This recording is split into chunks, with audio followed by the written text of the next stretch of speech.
జనరల్గా మీరు ముందడుగు వెయ్యాలి అంటే, ఇంకో రకమైన జానర్కి వెళ్ళాలి అంటే మీరు ఏ జానర్ని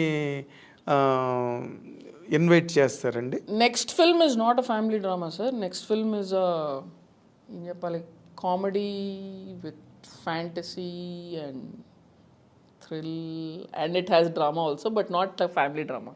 okay. So many, but it's a commercial cinema, more very commercial cinema. I think it's the most commercial cinema that I have made. Which all people speak. ఇప్పుడు వరకు నేను చేసిన దాంట్లో అన్నిట్లో most commercial film and full blown entertainer, but my style. సిద్ధుతో చేసేది. Okay. ఎప్పటి నుంచి స్టార్ట్ అవుతుందండి అది? మోస్ట్ కథ రెడీ అయిపోయిందా? కథ రెడీ అయిపోయింది sir. We're trying to lock the screenplay now. So mostly by the year end will start off sir. November December time start. In జనరల్గా అంటే ఇప్పుడు గర్ల్స్ ఫిల్మ్ ఇండస్ట్రీలోకి రావడం అన్నది it's a very difficult process. It's not very easy. ఎందుకంటే వాళ్ళు ఏదో చదువుకుంటారు, మ్యారేజెస్ చేసి పంపిస్తారు. ప్లస్ మన ఇండస్ట్రీ గురించి రకరకాల అపోహలు ఉండేవి సార్ ఇంతకు ముందు. ఇప్పుడు కూడా కొంతమందికి ఉన్నాయి, బట్ డెఫినెట్గా ఇప్పుడు వస్తున్నారు చాలా మంది వస్తున్నారు. పెద్ద చదువులు చదువుకున్న వాళ్ళు కూడా వస్తున్నారు. ఎంబీఏలు చేసి కార్పొరేట్ ఎంఎన్సీలో పనిచేసి రిజైన్ చేసి వచ్చిన వాళ్ళు ఉన్నారు. మన రీచా గంగోపాధ్యాయ ఉంది, అమ్మాయి చేస్తూ చదువుకోవడానికి వెళ్ళిపోయింది. ఇప్పుడు మన Sai Pallavi MB medico.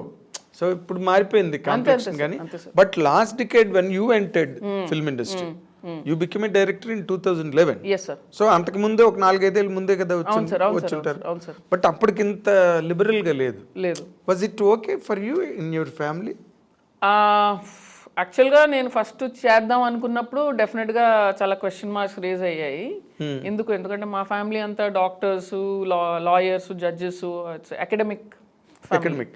So ఎందుకు అనే ఒక క్వశ్చన్ రేజ్ అయింది. బట్ గంగరాజ్ గారి దగ్గర చేసిన తర్వాత మా మదర్ వెళ్ళి గంగరాజ్ గారితో మాట్లాడారు. ఎందుకంటే నేను జేఎన్యూలో పోస్ట్ గ్రాడ్యుయేషన్ చేసి వచ్చాను. సో సివిల్స్ చేయొచ్చు కదా, ఇవన్నీ ఎక్కువ. సో గంగరాజ్ గారితో మాట్లాడిన తర్వాత ఆయన యాక్చువల్గా కాన్ఫిడెన్స్ ఇచ్చారు మా మదర్కి. లేదమ్మా, షీఈస్ డెఫినెట్లీ టాలెంటెడ్ అండ్ డెఫినెట్గా ఒక మంచి ఫిల్మ్ మేకర్ అవుతుందని నమ్మకం ఉంది నాకు అన్నాను. సో అక్కడ ఆ టైంలో మా ఫ్యామిలీ వాళ్ళకి ఎక్కువ ఇన్ఫర్మేషన్ లేదు ఇండస్ట్రీ గురించి, because we are complete out Zydus. అసలు దూరం వరకు సంబంధం లేదు. ఇది ఎన్నాళ్ళు పడుతుంది ఒక డైరెక్టర్ అవ్వడానికి, what is the success rate in the industry, ఎంతమంది మహిళలు ఉన్నారు, ఇది ఏమీ లేదు ఇన్ఫర్మేషన్. ఏ స్టాటిస్టిక్స్ లేవు. కానీ ఇది కొత్త ఫీల్డ్ ఏంటి అన్న అపోహ మాత్రమే, ఒక ఫియర్ ఉంది అంతే. సో ఇది ఆ ఇన్ఫర్మేషన్ లేకపోవడం కూడా మంచిది. It was a blessing in disguise. అంటే ఇప్పుడు ఈ బావి ఇప్పుడు ఎంత లోతు ఉందని తెలిస్తే ఆపుతారు ముందు, చాలా లోతుగా ఉందంట. లేదు, ఎంత లోతో తెలియదు కానీ ఈ అమ్మాయికి ఈత వచ్చండి, చేయగలదు అని ఒక స్విమ్మింగ్ కోచ్ పక్కన చెప్పాడు అనుకోండి, ధైర్యం వస్తుంది. వచ్చి సరే దూకేలే పక్కన చూద్దాం అంటారు. They agreed. My mother was the main reason who said okay సరే.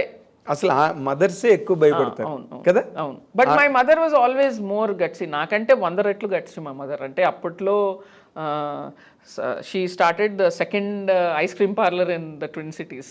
ఒకటి ఓరీస్ వాళ్ళది ఉండేది, ఇంకోటి మా అమ్మది అంతే సెకండ్ బెడ్లో. సో మా అమ్మే అప్పుడే చాలా path breaker, very enterprising person. So తను సరే చెయ్యి చూద్దాం అంది. So nothing much strange. ఇప్పుడు మీరు ఎందుకంటే మదర్ ఆల్రెడీ ఒక ఎంటర్ప్రైజింగ్ పర్సన్ కాబట్టి, పబ్లిక్ ఫ్రంట్ లో పర్సనే కాబట్టి మీరు రావడం అనేది అంత పెద్ద యుద్ధాలు ఏం జరగలేదు, సర్ప్రైజ్ ఏం కాదు. లేదు. So she was one who supported me. But the main difficult period అంటే వంశీ గారి దగ్గర నుంచి బయటకు వచ్చాక. అవును, అసలు వంశీ గారు ఎందుకు వద్దన్నారు మిమ్మల్ని? అది చాలా ఇంట్రెస్టింగ్ పాయింట్. నేను ఎప్పుడు నేను వంశీనే అడుగుదాం అనుకున్నాను చాలా సార్లు, కానీ ఎప్పుడు అమ్మాయిని కాబట్టి అంతే సింపుల్గా. అప్పుడు ఏంటంటే వాళ్ళకి అక్కడ ఎవరికి అలవాటు లేదు సార్, అలవాటు లేదు అసలు. అమ్మాయి వచ్చి మన అసిస్టెంట్ డైరెక్టర్తో పాటు ఉంటుంది. అంటే అసిస్టెంట్ డైరెక్టర్లు అప్పుడు ఎలా ఉంటారంటే సార్, మనం ఎక్కడైనా షూటింగ్కి వెళ్ళిపోతే 4 కుర్రాళ్ళు ఒక రూమ్లో పడుకుంటారు. తెలీదు అమ్మాయిలు వచ్చేసి మళ్ళీ డెలికేట్గా ఎండలో పడిపోయి ఇది చేసి అది చేసి ఎవడు పడతాడు, మళ్ళీ రాత్రిపూట ట్రావెల్స్ ఉంటాయి మనకి, ఇవన్నీ ఎవడు పడతాడు, అవసరం లేదు కదా. అవసరం లేదు, అంత గంటకత్తి ఏముంది. అంతే. సో లేదు వద్దు అన్నాడు. సో రసూల్ చెప్పేశాడు, అమ్మాయి ఎక్కడ పడుతుంది మనతోటి, వద్దు అన్నాడు. సరే అని చెప్పి I was trying to go for a Kannada film.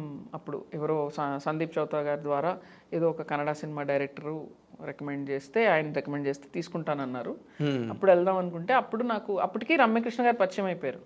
So నేను మాటల్లో చెప్పాను, నేను ఇట్లా వెళ్తున్నాను బెంగళూరుకి. అంటే ఎందుకు అంటే కన్నడ సినిమా అంటే, ఏంటి నీకు కన్నడ వచ్చా?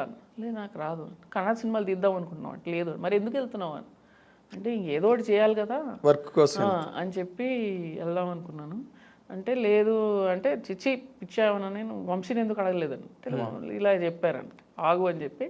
అప్పుడు they were both dating, Vamsi and Ramya. Phone చేసి లిటరల్గా టార్చర్ పెట్టింది Ramya. Was it during Chandralekha? Before Chandralekha. అంటే after that I joined exactly for Chandralekha. Chandralekha was my first film. So ఆయన పాపం కసురుకుంటూ పెట్టుకున్నారు. I was the publicity in charge of that. Right Chandralekha. So I made a promise that నేను ఈయన కసురుకుంటూ పెట్టుకున్నారు కదా ఇవాళ, నన్ను ఏ రోజైతే నేను మానేస్తాను బాధపడతాడు ఈయన, ఆ స్టేజ్కి తీసుకొస్తాను నేను అని నేను మనసులో ఛాలెంజ్ చేసుకుంటా. It happened. ఆఫ్టర్ ఖడ్గం టైంకి actually I quit. And then ఒకరోజు ఫోన్ చేశాను, అందరు కొత్త అసిస్టెంట్లు అప్పటికి నేను, శ్రీవాసు, మళ్ళీ అందరం వచ్చేసాం ఒక 1 by 1 డైరెక్టర్స్ అయిపోయాం. So directors are we were trying. So అప్పుడు ఆయన ఫోన్ చేశారు, ఎక్కడున్నాను సార్? ఇంట్లో ఉన్నాను.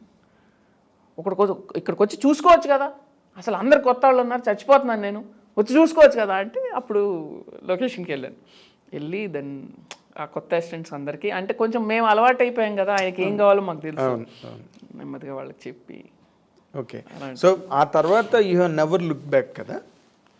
యా, అంటే ఆఫ్టర్ అలా మొదలైంది. After Krishna Vamsi I was with him only. Then after that ఆయనే సురేష్ బాబు గారికి పరిచయం చేశారు. And then the journey till అలా మొదలైంది. ఆఫ్టర్ దట్ ఇంకా ఓకే.